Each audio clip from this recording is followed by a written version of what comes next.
오늘 제가 들려드릴 이야기는 50년 동안 아무도 몰랐던 대한민국의 비밀입니다. 당시 저는 중앙정보부 요원으로 국가의 운명을 건 은밀한 작전에 참여했어요. 이 이야기를 끝까지 듣고 나면 우리가 누리는 오늘이 결코 그냥 온 것이 아님을 알게 될 겁니다. 혹시 이 이야기가 궁금하시다면 구독과 좋아요로 함께 해주세요. 오늘 끝까지 들으시면 우리가 누리는 대한민국이 얼마나 특별한지 더 잘 느끼실 수 있습니다. 여러분, 저는 이 이야기를 꺼내면 안 되는 사람이었습니다. 50년이 넘는 세월 동안 이건 제 무덤까지 가져가야 할 비밀이었어요. 서약서에도 서명했고 제 가족에게도 심지어 제 아내에게도 단 한 번도 말하지 않았던 일입니다. 그런데 왜 이제 와서 말하느냐고요? 며칠 전 우연히 뉴스에서 카자흐스탄 이야기를 봤습니다. 우리나라 기업이 그곳에서 광물 사업을 한다는 내용이었어요. 화면에 비친 황량한 벌판을 보는 순간 저는 그만 눈물이 쏟아지고 말았습니다. 제 손자가 물었어요. 왜 우느냐고요? 그때 깨달았습니다. 이제는 말해야 할 때라는 걸요. 이 이야기를 모르고 세상을 떠나면 어떤 사람들의 희생은 영원히 묻히고 말 거라는 걸요. 저는 이정식입니다. 1973년 저는 중앙정보부 소속 비밀요원이었습니다. 나이는 32이었고 딸 하나와 아들 하나가 있었어요. 평범한 공무원처럼 보였지만 제 진짜 신분을 아는 사람은 5손가락 안에 들었습니다. 그해 10월 저는 이 나라 역사에서 가장 위험한 임무를 받았습니다. 작전명은 검은별이었어요. 1973년 10월 17일 밤 11시 전화벨이 울렸습니다. 저는 잠들기 직전이었어요. 아내는 이미 깊은 잠에 빠져 있었고 아이들도 방에서 코 고는 소리가 들렸습니다. 서울의 가을밤은 쌀쌀했어요. 밤 11시에 걸려오는 전화는 절대 좋은 소식이 아니었습니다. 저는 곧바로 수화기를 들었어요. 목소리는 낮고 무거웠습니다. 30분 안에 남산으로 오라고 했어요. 더 이상의 설명은 없었습니다. 끊는 소리만 들렸어요. 저는 옷을 주섬주섬 챙겨 입으며 아내를 깨우지 않으려 조심했습니다. 신발을 신다가 문득 뒤를 돌아봤어요. 아내의 잠든 얼굴이 보였습니다. 그때는 몰랐습니다. 그게 마지막이 될지도 모른다는 걸요. 택시를 잡아 타고 남산으로 향했습니다. 기사분께는 야근이라고만 했어요. 차창 밖으로 서울의 불빛들이 스쳐 지나갔습니다. 보신각, 을지로, 명동. 익숙한 풍경들이었어요. 그런데 묘하게도 그날은 모든 게 다르게 보였습니다. 남산 청사 뒷문으로 들어갔습니다. 안내받은 곳은 처음 가보는 통로였어요. 계단을 한참 내려갔습니다. 지하 2층, 아니 3층쯤 됐을까요? 어둡고 좁은 복도 끝에 작은 회의실이 있었습니다. 문을 열자 3사람이 앉아 있었어요. 모두 익숙한 얼굴들이었습니다. 하지만 표정은 평소와 달랐어요. 심각했습니다. 아니, 절박했습니다. 앉으라는 말에 저는 말없이 자리에 앉았어요. 테이블 위에는 서류 한 뭉치와 낡은 지도가 놓여 있었습니다. 지도는 소련 땅이었어요. 정확히는 카자흐 소비에트 사회주의 공화국. 김 실장이 물었습니다. 러시아어를 할 수 있느냐고요. 저는 가능하다고 답했어요. 그러자 중앙아시아에 가본 적이 있느냐고 물었습니다. 저는 없다고 했어요. 그가 말했습니다. 그럼 이번이 첫 방문이 되겠다고요. 저는 순간 등골이 서늘해졌습니다. 소련 땅에 보내겠다는 말이었어요. 그것도 중앙아시아 깊숙한 곳으로요. 임무를 물었습니다. 김 실장은 테이블 위로 위조 여권을 밀었어요. 제 사진이 박혀 있었지만 이름은 다나카 히로시라는 일본식이었습니다. 저는 일본인 광산 기술자가 되는 거였어요. 그가 설명했습니다. 카자흐스탄 알마티 근처에 버려진 텅스텐 광산이 하나 있다고요. 소련은 지금 그걸 팔려고 한다고 했습니다. 우리는 그걸 사야 한다고요. 저는 되물었어요. 광산을 산다고요? 정확히는 광산 채굴권과 그 일대 토지 사용권을 장기 계약하는 거라고 했습니다. 99년 계약이라고요. 99년. 거의 영구적인 소유나 다름없었습니다. 저는 의문을 제기했습니다. 소련이 그런 계약을 우리나라와 할 리가 없지 않느냐고요. 그래서 제가 일본인으로 가는 거라고 했습니다. 김 실장의 목소리는 낮았지만 단호했어요. 우리는 공식적으로 거기 없다고 했습니다. 저도 없고 대한민국도 없다고요. 만약 걸리면 저는 일본 상사의 직원이었던 거고 그들은 저를 모르는 사람이라고 했어요. 저는 침을 삼키고 이해한다고 답했습니다. 그가 물었어요. 가족은 어떻게 하느냐고요. 저는 해외 출장이라고 하겠다고 말했습니다. 김 실장은 잠시 저를 바라봤습니다. 그의 눈빛에는 미안함과 감사함이 동시에 담겨 있었어요. 그리고 말했습니다. 이건 명령이 아니라 지원이라고요. 거부해도 된다고 했습니다. 저는 고개를 저으며 가겠다고 했어요. 그가 물었습니다. 왜냐고요? 저는 대답했습니다. 제가 안 가면 누가 가느냐고요. 김 실장은 아무 말도 하지 않았습니다. 그저 고개를 한번 끄덕였어요. 그때 지금까지 한마디도 하지 않고 구석에 앉아 계셨던 분이 입을 여셨습니다. 500만 달러를 가져가라고 하셨어요. 저는 깜짝 놀랐습니다. 500만 달러라니요. 그분이 말씀하셨습니다. 그게 우리가 가진 전부라고요. 목소리는 쉬어 있었습니다. 피곤해 보이셨어요. 하지만 눈빛만은 살아 있었습니다. 그분은 계속 말씀하셨습니다. 석유 파동으로 나라 경제가 무너지기 직전이라고요. 공장들이 멈추고 있다고 했습니다. 기름이 없으면 아무것도 못 만들고 수출도 못하고 그럼 이 나라는 끝이라고 하셨어요. 저는 숨을 참았습니다. 텅스텐은 특수강을 만드는데 꼭 필요한 광물이라고 하셨습니다. 그게 있으면 우리가 기계를 만들 수 있고 수출할 수 있고 외화를 벌 수 있다고요. 그 돈으로 석유를 사는 거라고 하셨어요. 저는 500만 달러면 너무 큰 돈 아니냐고 말했습니다. 그분이 짧게 답하셨어요. 국가 비상금이라고요.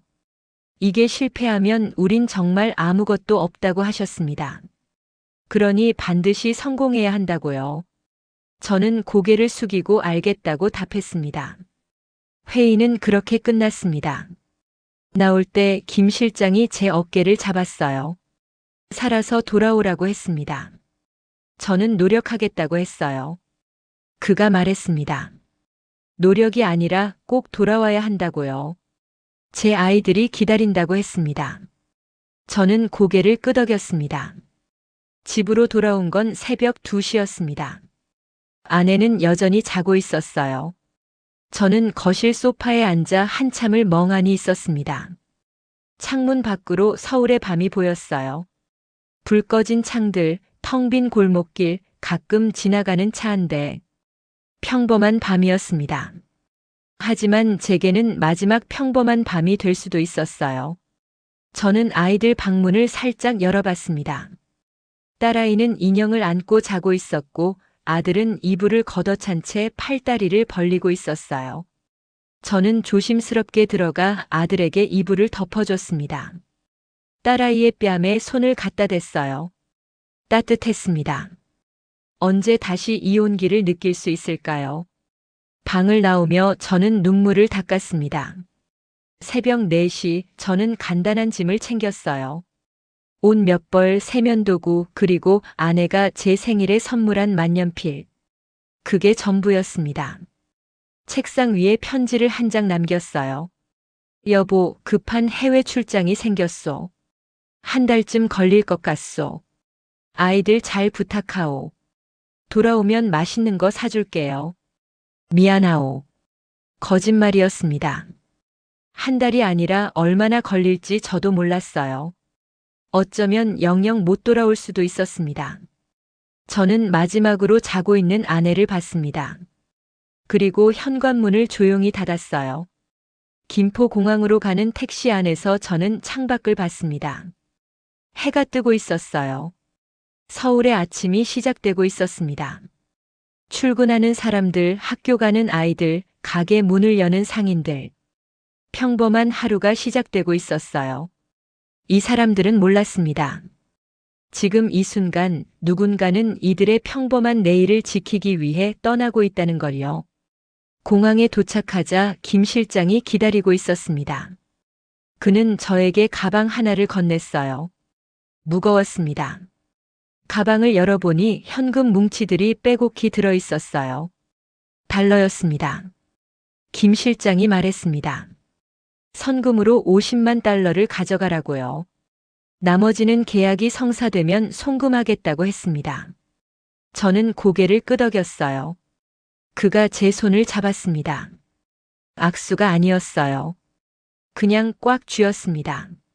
몇 초간의 침묵 후 그가 말했어요. 부탁한다고요. 꼭 성공해야 한다고 했습니다. 저는 최선을 다하겠다고 답했습니다. 출국장으로 들어갔습니다. 한 번도 뒤를 돌아보지 않았어요. 돌아보면 발걸음이 떨어지지 않을 것 같았거든요. 여권 검사대에서 위조 여권을 내밀었습니다. 다나카 히로시.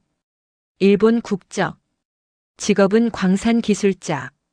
검사관은 여권을 펼쳐보고 저를 봤어요. 그리고 도장을 찍었습니다. 통과였습니다. 저는 이제 이정식이 아니었어요. 다나카 히로시였습니다. 비행기는 도쿄를 경유해서 모스크바로 갔습니다. 그리고 모스크바에서 다시 알마티행 비행기로 갈아탔어요. 총 비행 시간이 20시간이 넘었습니다. 창밖으로 끝없는 시베리아 벌판이 펼쳐졌어요. 나무 하나 없는 황량한 땅. 겨울이 다가오고 있었습니다. 땅은 이미 얼어붙기 시작했어요. 저 아래 어딘가에 제가 가야 할 광산이 있었습니다.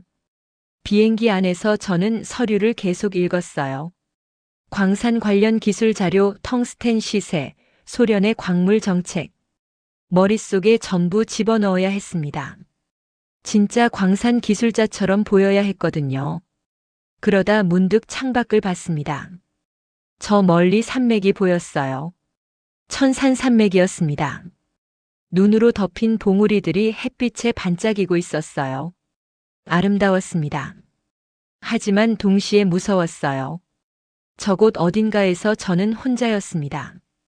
아무도 저를 도와줄 수 없었어요. 실패하면 저는 그냥 사라지는 거였습니다.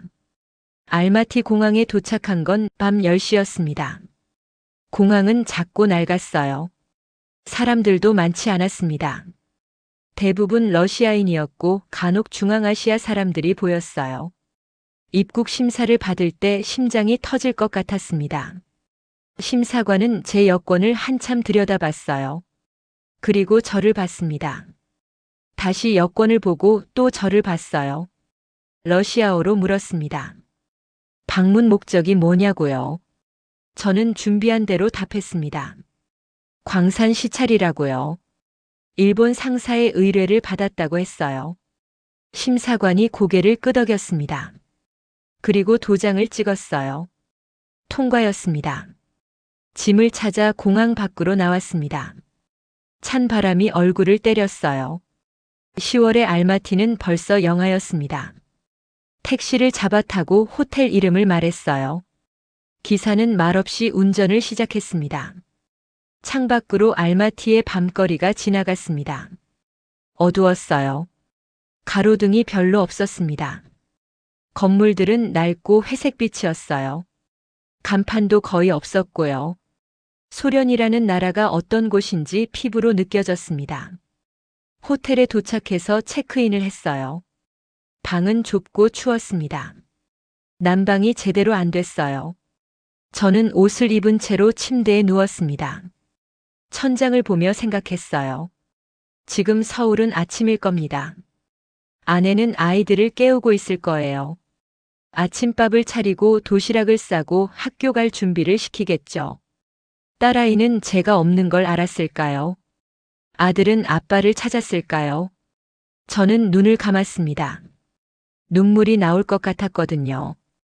다음 날 아침 저는 약속 장소로 향했습니다. 알마티 시내 한복판에 있는 낡은 사무실 건물이었어요. 3층에 카자흐 광물 공사라는 간판이 걸려 있었습니다. 계단을 올라가며 저는 심호흡을 했어요. 이제부터가 진짜였습니다. 문을 열고 들어가자 러시아인 남자 2명이 앉아 있었어요. 한 명은 뚱뚱했고 한 명은 말랐습니다. 둘 다 담배를 피우고 있었어요. 저는 일본식으로 고개를 숙여 인사했습니다. 뚱뚱한 남자가 말했어요. 다나카시냐고요. 저는 그렇다고 답했습니다. 그가 악수를 청했습니다. 저는 악수를 했어요. 그의 손은 거칠고 컸습니다. 자리에 앉으라고 했습니다. 저는 앉았어요. 테이블 위에 지도가 펼쳐져 있었습니다. 알마티에서 동쪽으로 200km쯤 떨어진 곳에 빨간 동그라미가 쳐져 있었어요. 뚱뚱한 남자가 말했습니다. 저게 광산이라고요. 1950년대까지 운영됐는데 지금은 폐광이라고 했습니다. 텅스텐 매장량은 약 20만 톤 정도 추정된다고 했어요. 저는 고개를 끄덕이며 서류를 봤습니다.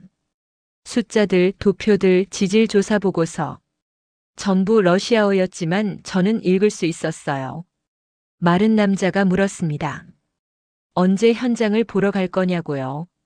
저는 내일 가겠다고 했습니다. 그가 고개를 끄덕였어요. 그럼 내일 아침 8시에 여기서 만나자고 했습니다. 차를 준비해 놓겠다고 했어요. 회의는 30분 만에 끝났습니다. 건물을 나오며 저는 뒤를 한번 돌아봤어요. 창문 너머로 두 남자가 저를 보고 있었습니다. 눈빛이 날카로웠어요. 저들도 의심하고 있었습니다. 다음 날 아침 우리는 출발했습니다. 소련제 지프 한 대에 저와 두 러시아인 그리고 운전사까지 4명이 탔어요. 알마티를 벗어나자 풍경이 바뀌었습니다. 건물이 사라지고 벌판이 펼쳐졌어요. 끝없는 초원. 가끔 작은 마을이 보였지만 대부분 텅 비어 있었습니다. 도로는 포장도 안 된 비포장도로였어요. 차는 덜컹거리며 달렸습니다. 먼지가 창문을 뒤덮었어요. 4시간을 달렸습니다. 아무도 말을 하지 않았어요. 라디오도 나오지 않았습니다. 그저 엔진 소리와 바람 소리만 들렸어요. 그러다 운전사가 말했습니다. 저기라고요. 저는 창밖을 봤습니다.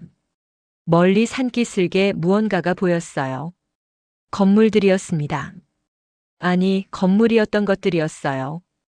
지붕이 무너지고 벽이 허물어진 폐허였습니다. 광산이었습니다. 차가 멈췄습니다. 우리는 내렸어요. 바람이 거셌습니다. 먼지가 얼굴을 때렸어요. 저는 손으로 눈을 가리며 주위를 둘러봤습니다. 황량했습니다. 텅 빈 사무실 건물, 녹슨 기계들, 무너진 숙소, 그리고 저 멀리 산빛 아래 검은 구멍. 갱도 입구였어요. 뚱뚱한 러시아인이 말했습니다. 둘러보라고요. 시간은 충분하다고 했어요. 저는 고개를 끄덕이고 걷기 시작했습니다. 폐광을 걸으며 저는 주위를 관찰했어요. 땅의 색깔, 돌의 질감, 풍화된 정도. 광산 기술자라면 알아야 할 것들이었습니다. 그런데 갑자기 멀리서 무언가가 움직이는 게 보였어요. 저는 걸음을 멈췄습니다. 건물 그늘에서 누군가가 나왔어요. 사람이었습니다. 노인이었어요. 그분은 천천히 걸어오셨습니다.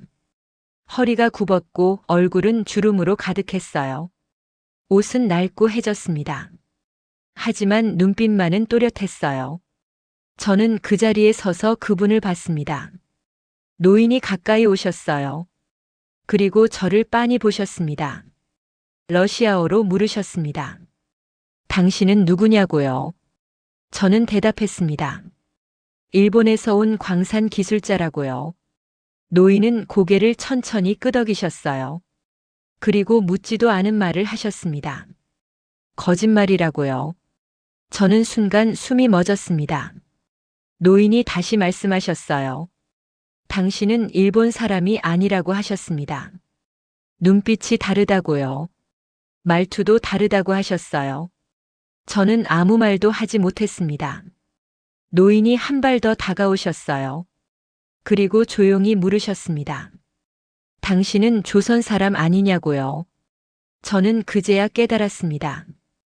이분도 고려인이라는 걸요. 노인은 제 대답을 기다리지 않으셨어요. 그저 미소를 지으셨습니다. 슬픈 미소였어요. 그리고 말씀하셨습니다. 오래 기다렸다고요. 저는 뒤를 돌아봤습니다. 러시아인 2명은 저 멀리서 담배를 피우고 있었어요. 우리를 보고 있지는 않았습니다. 저는 노인에게 작은 목소리로 물었어요. 누구냐고요? 노인이 답하셨습니다. 이름은 최성철이라고요. 이 광산의 마지막 관리인이라고 하셨습니다. 저는 놀랐습니다. 마지막 관리인이라니요. 최성철 노인은 말씀하셨어요. 1950년대에 이 광산이 문을 닫았을 때 모든 사람이 떠났다고 하셨습니다. 하지만 자신은 남았다고요. 23년째 이곳을 지키고 있다고 하셨어요. 저는 물었습니다. 왜 남으셨느냐고요? 노인은 하늘을 보셨습니다. 잠시 침묵이 흘렀어요. 그리고 말씀하셨습니다. 약속 때문이라고요. 약속이요? 노인이 고개를 끄덕이셨어요. 그리고 이야기를 시작하셨습니다. 1937년 스탈린이 고려인들을 강제로 이주시켰다고 하셨어요. 연해주에 살던 20만 명의 조선 사람들을 화물 기차에 태워 중앙아시아로 보냈다고 했습니다. 그분의 가족도 그때 이곳으로 왔다고 하셨어요. 기차 안에서 많은 사람이 죽었다고 했습니다. 추위와 굶주림으로요. 그분의 어머니도 그때 돌아가셨다고 하셨어요. 하지만 살아남은 사람들은 이곳에서 새 삶을 시작했다고 했습니다. 광산을 팠고 집을 지었고 아이를 낳았다고요. 그리고 모두가 약속했다고 하셨습니다. 언젠가 조국이 우리를 찾으러 올 거라고요. 저는 가슴이 먹먹해졌습니다. 노인은 계속 말씀하셨어요.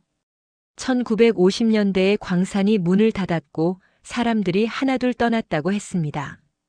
일자리를 찾아 더 나은 삶을 찾아 다른 도시로 갔다고요. 하지만 자신은 떠날 수 없었다고 하셨어요. 만약 조국이 왔는데 아무도 없으면 어떻게 하느냐고 물으셨습니다. 저는 아무 말도 할 수 없었습니다. 노인이 제 손을 잡으셨어요. 거친 손이었습니다. 굳은 살이 박혀 있었어요. 그분이 물으셨습니다. 당신이 조국에서 온 거냐고요. 저는 고개를 끄덕였습니다. 거짓말을 할 수가 없었어요. 노인의 눈에서 눈물이 흘렀습니다. 23년을 기다렸다고 하셨어요. 저는 그때 깨달았습니다. 이 임무가 단순히 광산을 사는 게 아니라는 걸요. 이건 약속을 지키는 일이었습니다. 최성철 노인은 저를 광산 안쪽으로 안내하셨어요. 무너진 건물 뒤편에 작은 오두막이 있었습니다. 그분이 23년간 살아온 집이었어요. 안으로 들어가자 초라한 방 하나가 전부였습니다. 침대, 탁자, 의자 하나. 그게 전부였어요. 벽에는 낡은 사진 한 장이 걸려 있었습니다. 가족 사진이었어요. 젊은 부부와 아이 둘. 웃고 있었습니다. 노인이 말씀하셨어요. 1949년에 찍은 사진이라고요. 아내와 딸, 아들이라고 하셨습니다. 저는 물었습니다. 지금은 어디 계시느냐고요. 노인은 고개를 저으셨어요. 아내는 15년 전에 세상을 떠났다고 하셨습니다. 아이들은 소련 다른 지역에 산다고요. 1년에 한두 번 편지가 온다고 하셨어요. 왜 같이 가지 않으셨느냐고 물었습니다. 노인은 창밖을 보셨어요. 광산이 보였습니다. 누군가는 여기 남아서 기다려야 한다고 하셨어요. 저는 할 말을 잃었습니다. 노인이 탁자 서랍을 여셨어요. 그리고 낡은 공책 한 권을 꺼내셨습니다. 펼쳐보니 이름들이 빼곡히 적혀 있었어요. 수백 개의 이름. 러시아식 이름도 있었지만 대부분 한국식 이름이었습니다. 김, 이, 박, 최. 노인이 말씀하셨습니다. 이 광산에서 일했던 고려인들의 명단이라고요. 모두 1247명이라고 하셨어요. 대부분 죽었다고 했습니다. 늙어서 병들어서 혹은 사고로요. 하지만 자손들은 살아있다고 하셨어요.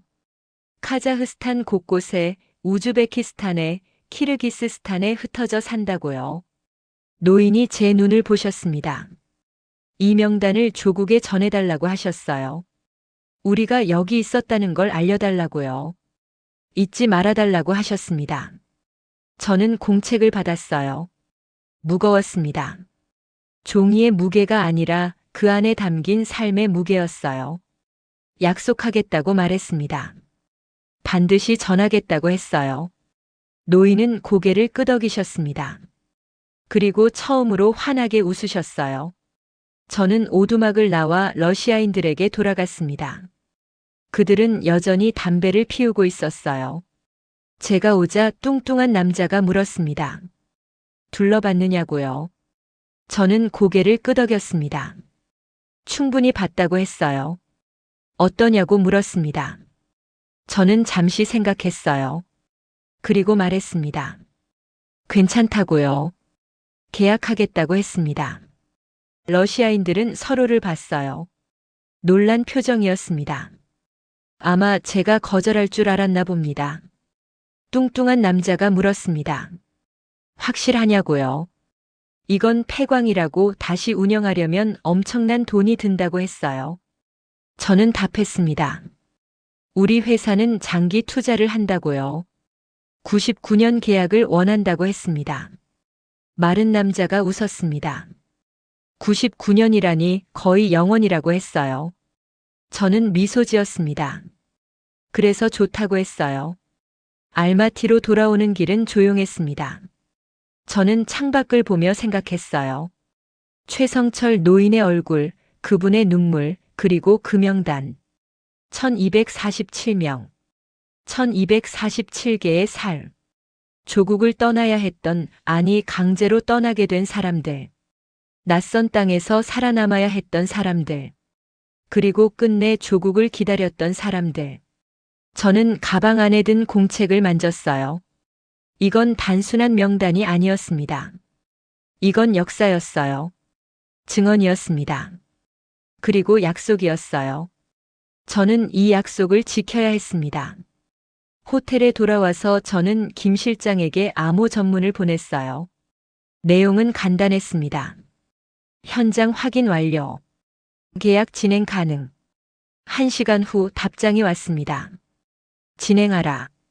송금 준비 완료. 저는 책상에 앉아 계약서를 검토했어요. 러시아어로 빼곡히 쓰인 법률 문서. 99년간의 채굴권과 토지 사용권. 금액은 500만 달러. 이 나라의 마지막 비상금이었습니다. 실패는 없었어요. 성공만이 있을 뿐이었습니다. 창밖으로 알마티의 밤이 보였습니다. 어두웠어요. 별도 잘 보이지 않았습니다. 저는 문득 서울을 생각했어요. 지금 서울은 낮일 겁니다. 점심시간쯤 됐겠네요.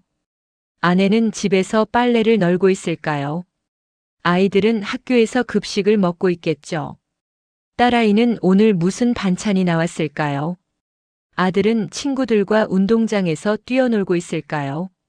저는 그들을 위해 여기 있었습니다. 그리고 최성철 노인을 위해서도요.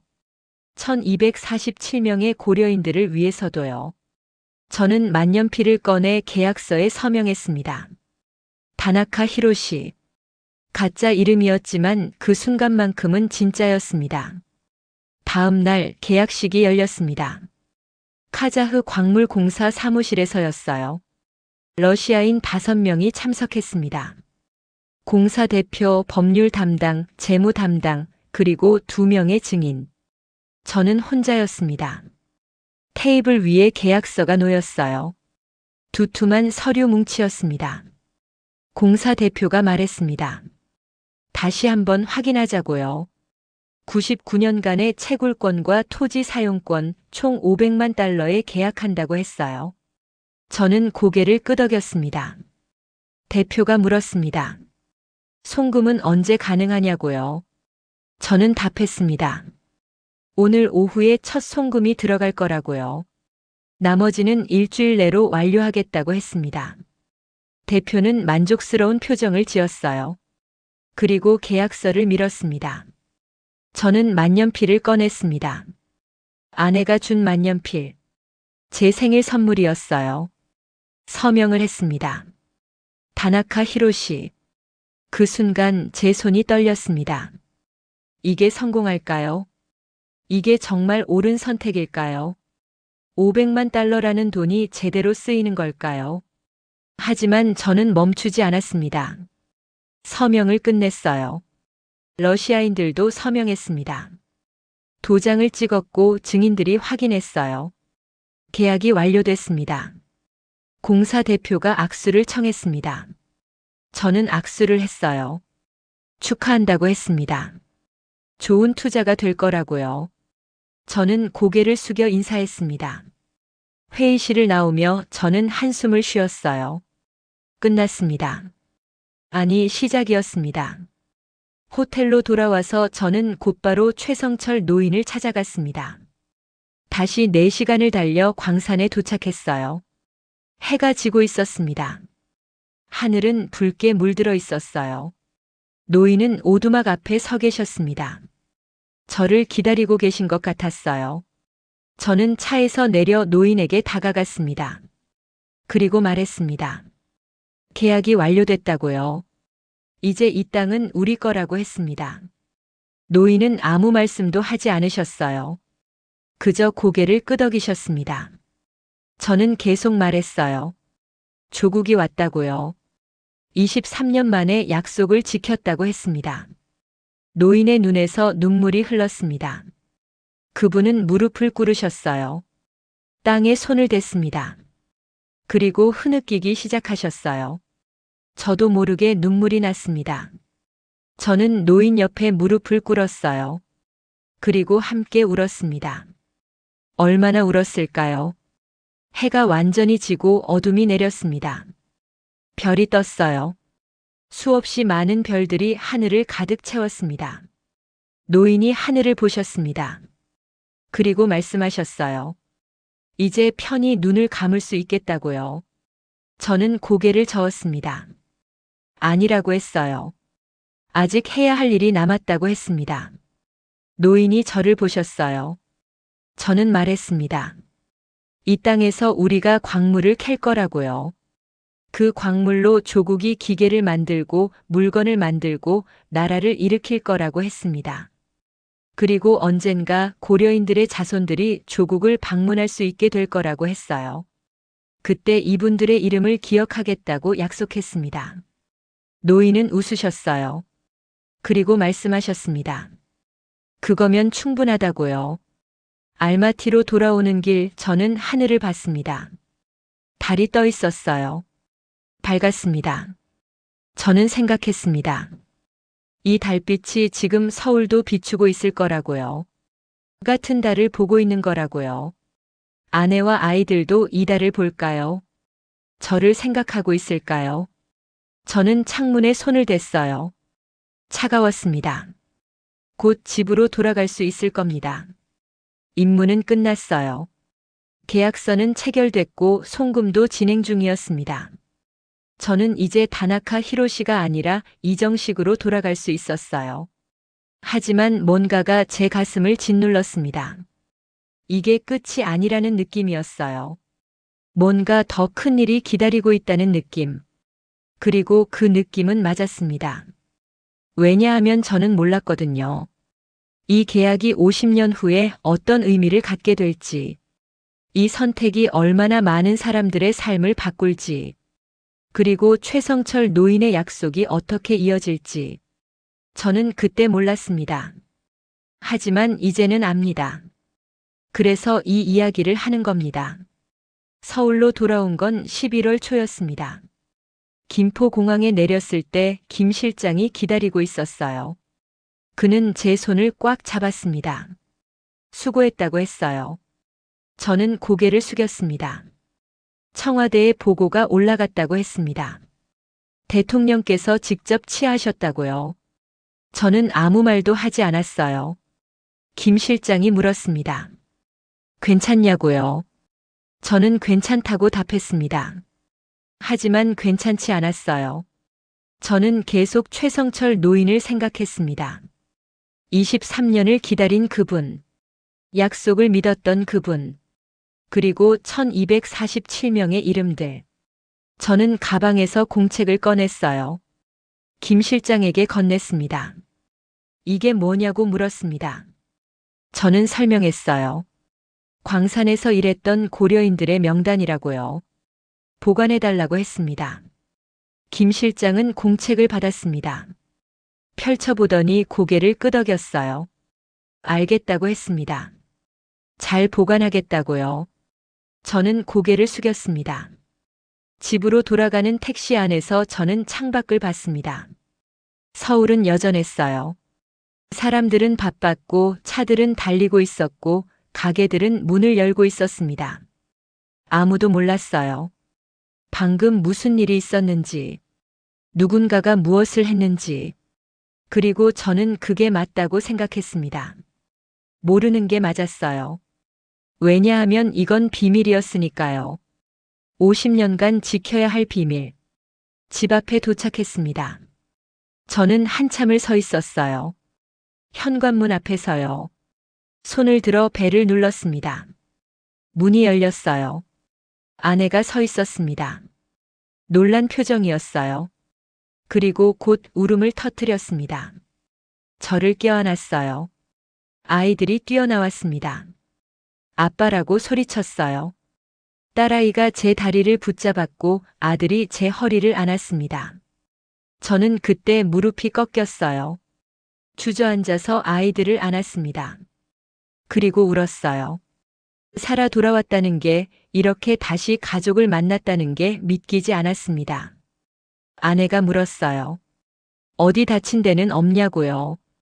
저는 고개를 저었습니다. 괜찮다고 했어요.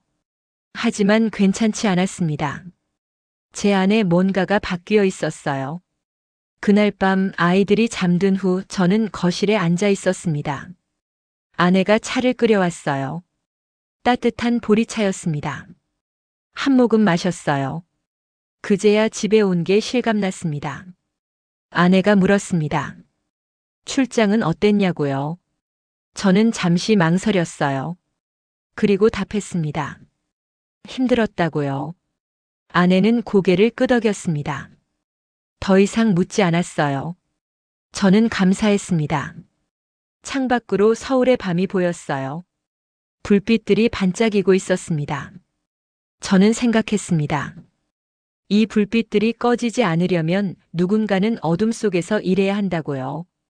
누군가는 비밀을 지켜야 한다고요. 그리고 그게 제 몫이었습니다. 50년이 흘렀습니다. 그 광산에서 나온 텅스텐은 우리나라 중공업의 기반이 됐어요. 특수강을 만들고 기계를 만들고 배를 만들고 자동차를 만들었습니다. 수출이 늘었고 외화를 벌었고 나라가 성장했어요. 1970년대의 위기를 넘겼습니다.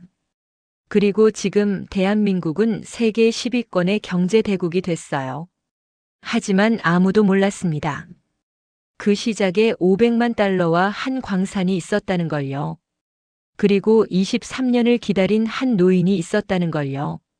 최성철 노인은 1978년에 돌아가셨습니다. 제가 소식을 들은 건 그로부터 한참 후였어요. 비공식 경로를 통해서였습니다. 노인은 광산을 떠나지 않으셨다고 해요. 끝까지 그곳을 지키셨다고 합니다. 제가 드린 약속을 믿으셨던 거예요. 저는 그 소식을 듣고 며칠을 울었습니다. 공책은 아직도 제가 가지고 있어요. 1247개의 이름. 김 실장에게 맡겼던 건 사본이었고 원본은 제가 평생 간직했습니다. 가끔 꺼내서 읽어요.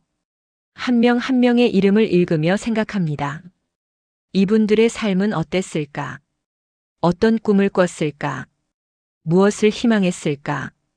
그리고 약속합니다. 잊지 않겠다고. 여러분, 저는 이제 알고 있습니다. 나라는 그냥 만들어지는 게 아니라는 걸요. 누군가의 희생 위에 세워진다는 걸요. 이름 없는 사람들의 헌신 위에 서 있다는 걸요. 저는 단지 임무를 수행했을 뿐입니다. 하지만 최성철 노인은 인생을 바쳤어요.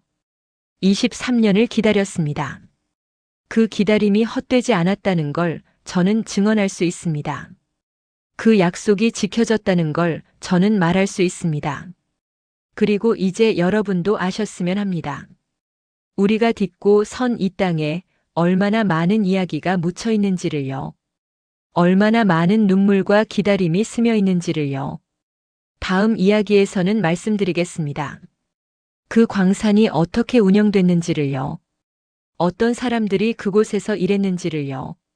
그리고 1247명의 후손들이 어떻게 됐는지를요.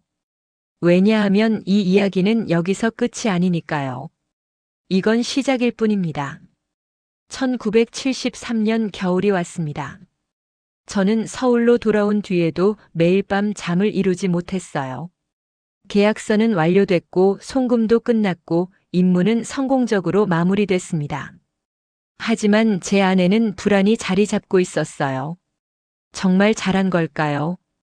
500만 달러라는 돈이 제대로 쓰인 걸까요?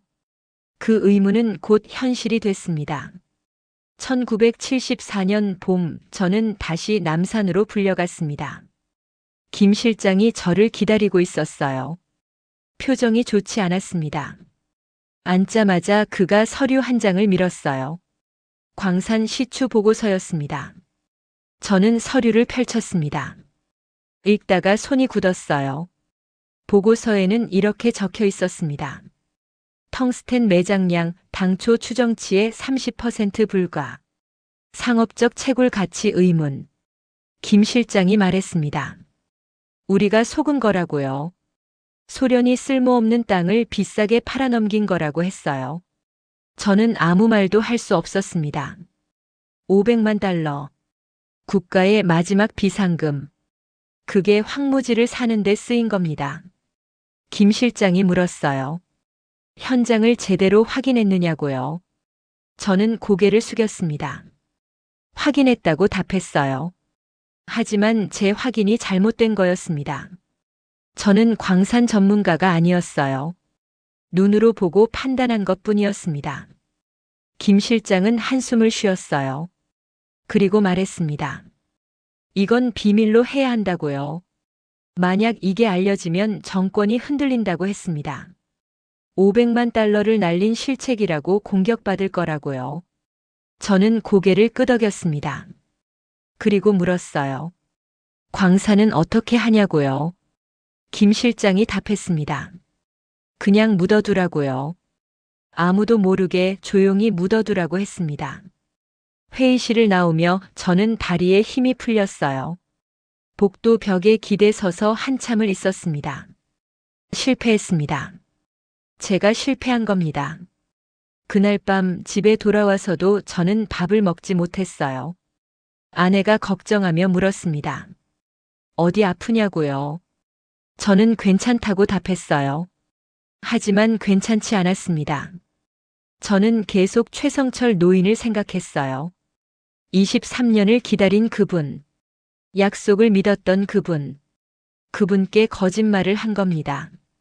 조국이 왔다고 했지만 사실은 쓸모없는 땅을 샀을 뿐이었어요. 저는 그날 밤 처음으로 기도를 했습니다. 신을 믿지 않았지만 그날만큼은 기도했어요. 제발 제가 틀렸기를 바란다고요.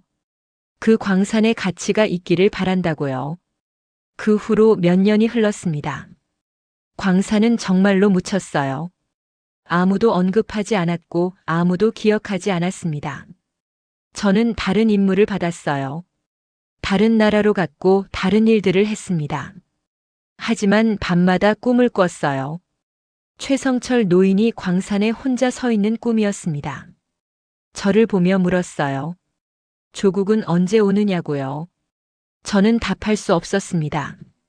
1978년 가을 비공식 전문이 하나 들어왔습니다. 카자흐스탄에서였어요. 내용은 짧았습니다. 최성철 사망. 향년 79세. 저는 전문을 읽고 한참을 멍하니 앉아 있었어요. 돌아가셨습니다. 23년이 아니라 28년을 기다리신 겁니다.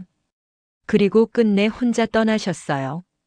전문에는 또 이렇게 적혀 있었습니다.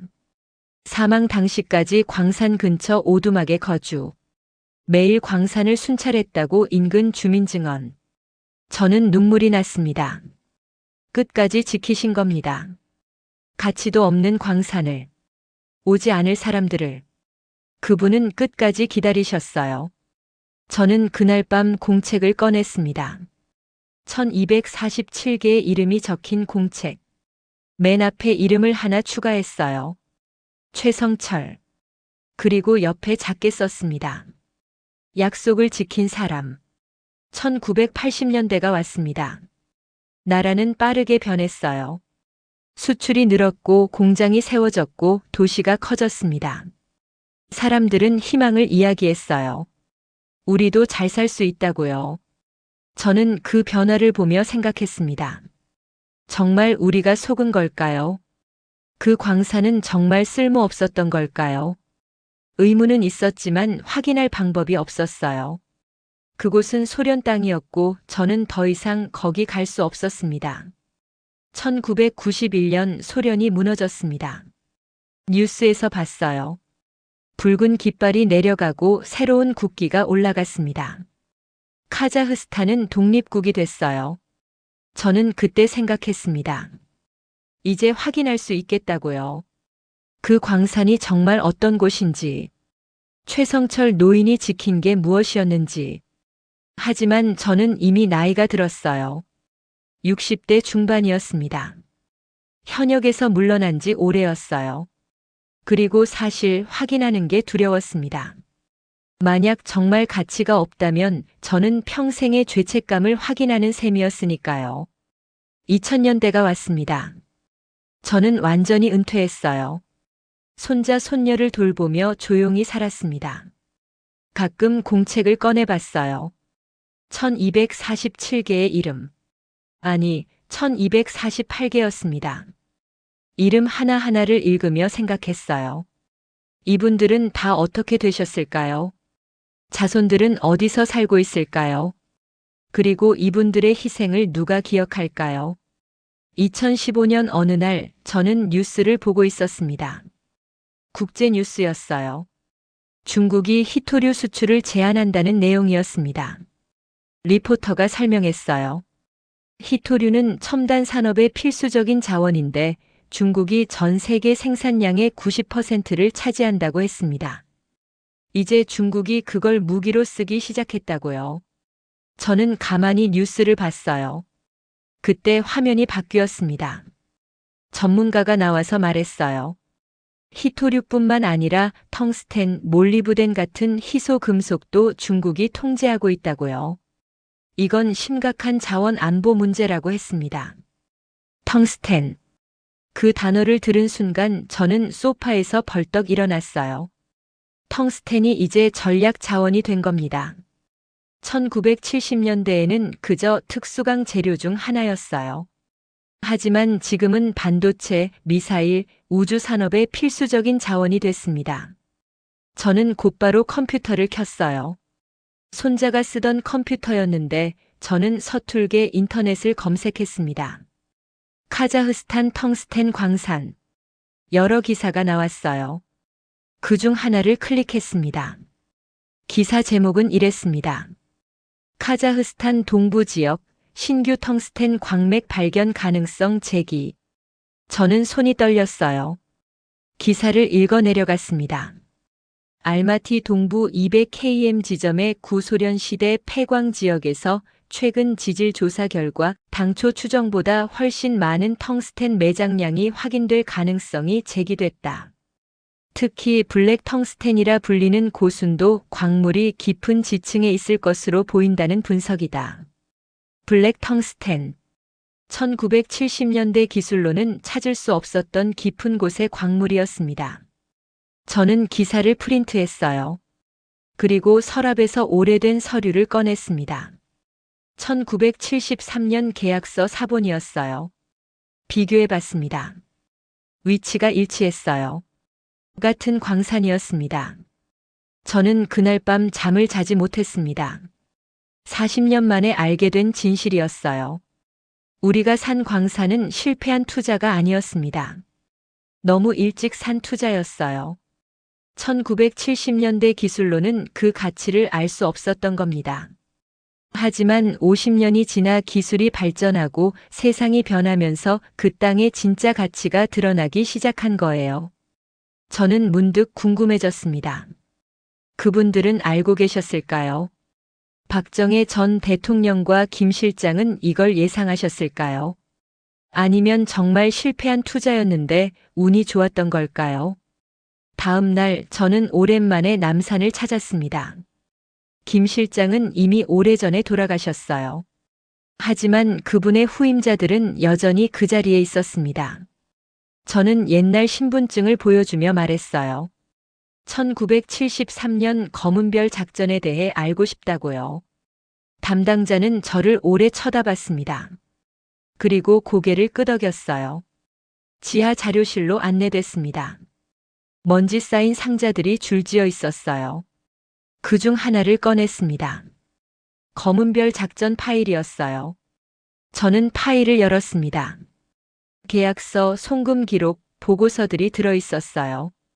그리고 맨 아래에 봉투 하나가 있었습니다. 봉인된 봉투였어요. 겉면에 이렇게 적혀 있었습니다. 개봉 금지. 2023년 이후 개봉 가능. 2023년. 50년 후였습니다. 담당자가 말했어요. 아직 개봉 시기가 안 됐다고요. 하지만 저는 작전 당사자였습니다.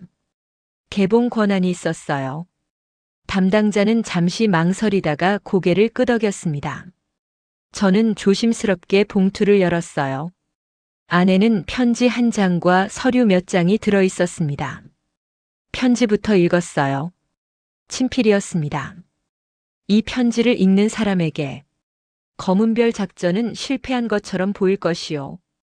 광산에서 기대한 만큼의 광물이 나오지 않았고 많은 사람이 실망했을 거요. 하지만 이건 실패가 아니요. 이건 씨앗이요.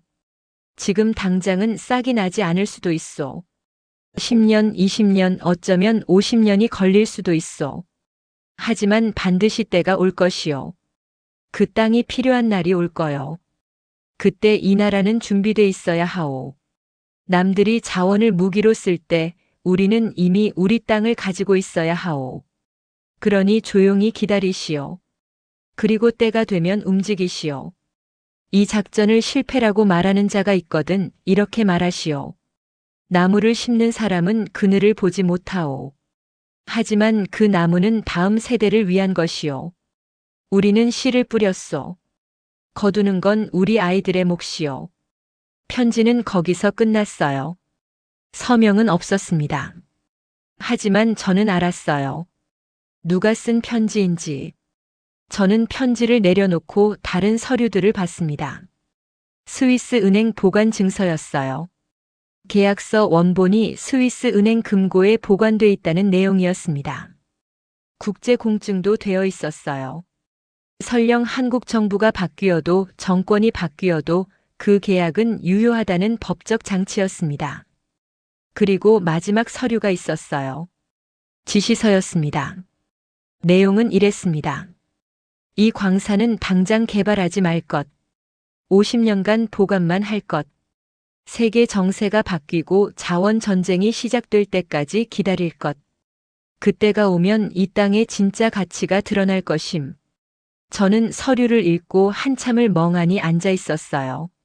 모든 게 계획이었습니다. 실패가 아니었어요. 씨앗이었습니다. 50년을 기다리기로 한 씨앗.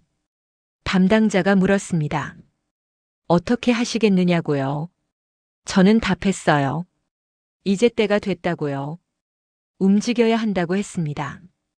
담당자는 고개를 끄덕였어요. 보고하겠다고 했습니다. 저는 자료실을 나왔습니다. 계단을 올라오며 생각했어요. 최성철 노인은 아셨을까요?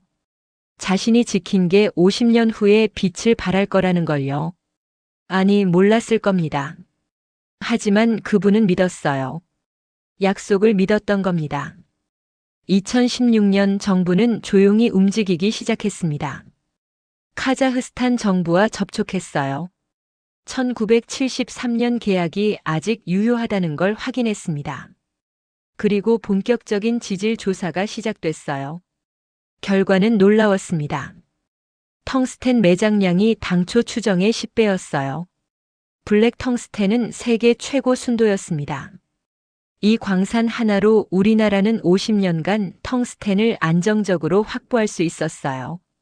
중국이 자원을 무기로 쓸 때 우리는 이미 우리 땅을 가지고 있었던 겁니다. 2018년 여름 저는 초대를 받았습니다.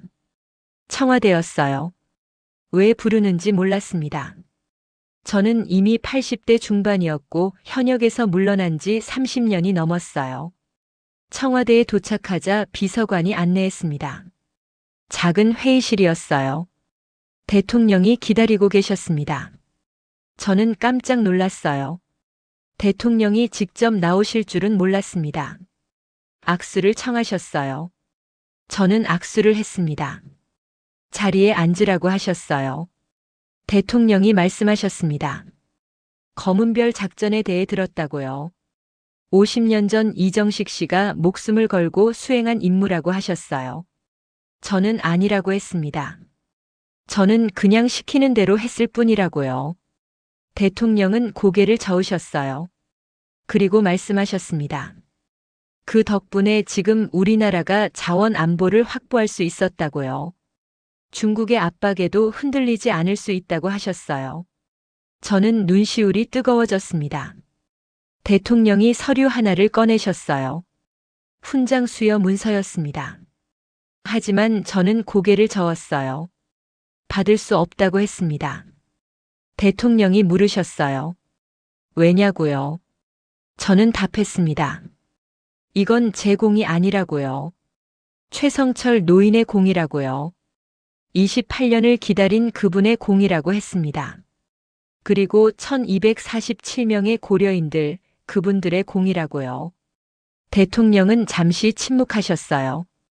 그리고 고개를 끄덕이셨습니다. 알겠다고 하셨어요. 2019년 봄 카자흐스탄에 기념비가 세워졌습니다. 알마티 동쪽 광산 입구예요. 기념비에는 이렇게 적혀 있었습니다.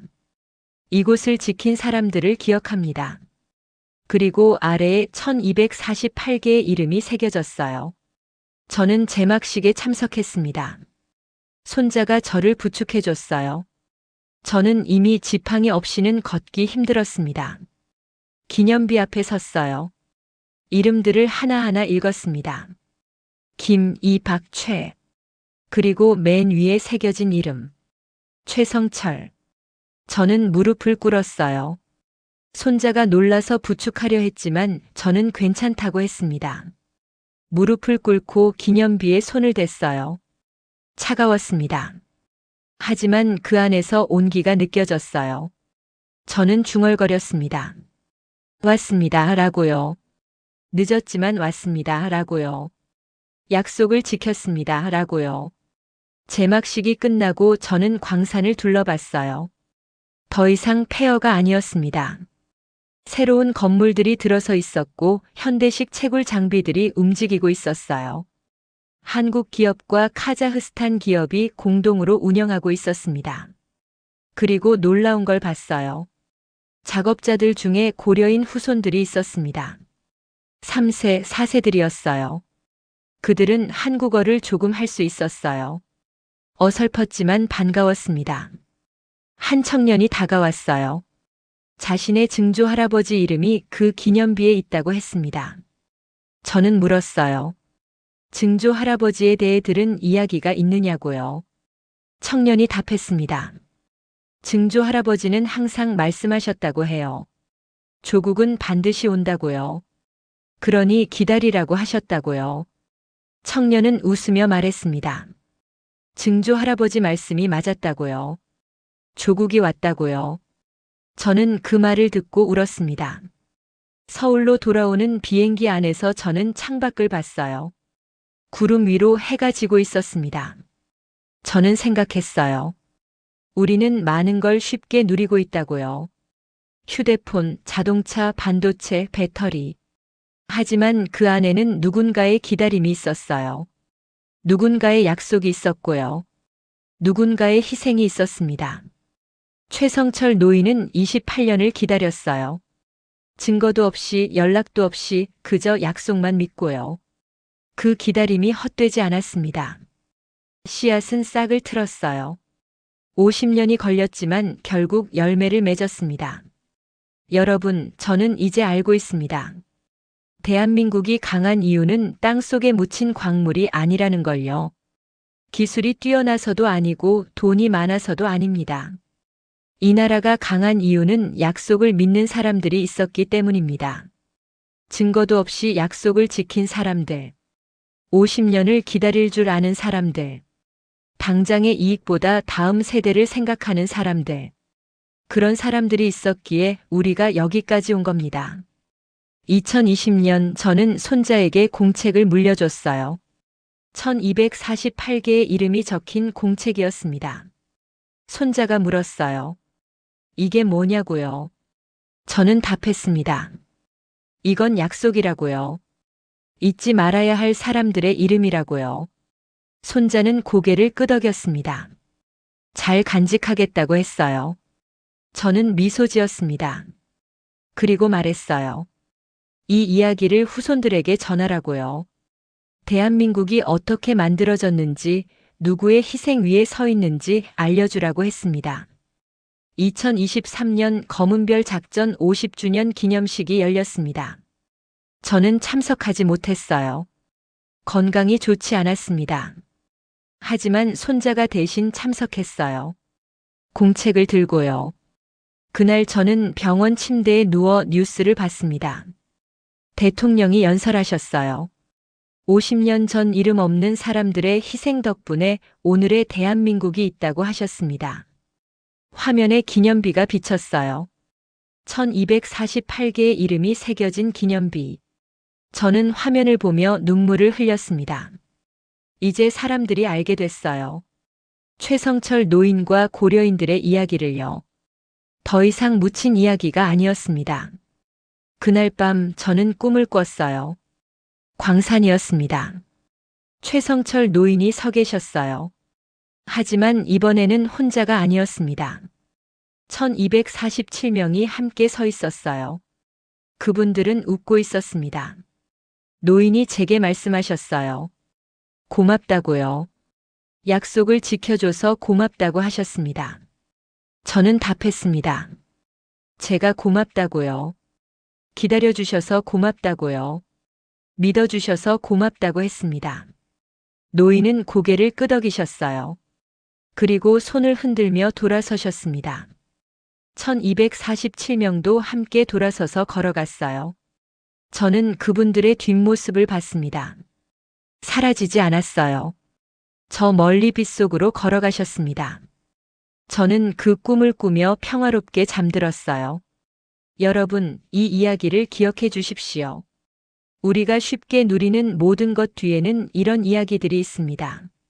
이름 없이 기다린 사람들, 증거 없이 믿은 사람들, 보상 없이 지킨 사람들의 이야기가요. 대한민국은 그렇게 만들어졌습니다. 화려한 영웅담이 아니라 조용한 기다림으로요. 거창한 승리가 아니라 작은 약속을 지키는 것으로요. 그리고 그 정신은 지금도 이어지고 있습니다. 우리 모두의 안에서요. 저는 이제 이 이야기를 끝맺으려 합니다. 하지만 이건 끝이 아닙니다. 시작일 뿐이에요. 여러분이 이 이야기를 듣고 기억하고 전하는 순간부터 이 이야기는 계속됩니다. 최성철 노인의 기다림은 끝나지 않았어요.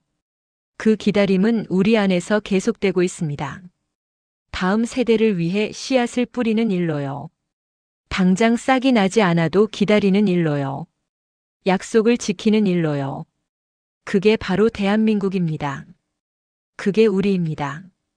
제 이야기는 여기까지입니다. 50년을 묻어뒀던 이야기를 이제야 꺼냈어요. 들어주셔서 고맙습니다. 그리고 부탁합니다. 잊지 말아주세요. 최성철 노인을 1247명의 고려인들을 그리고 이름 없이 이 나라를 지킨 모든 분들을요.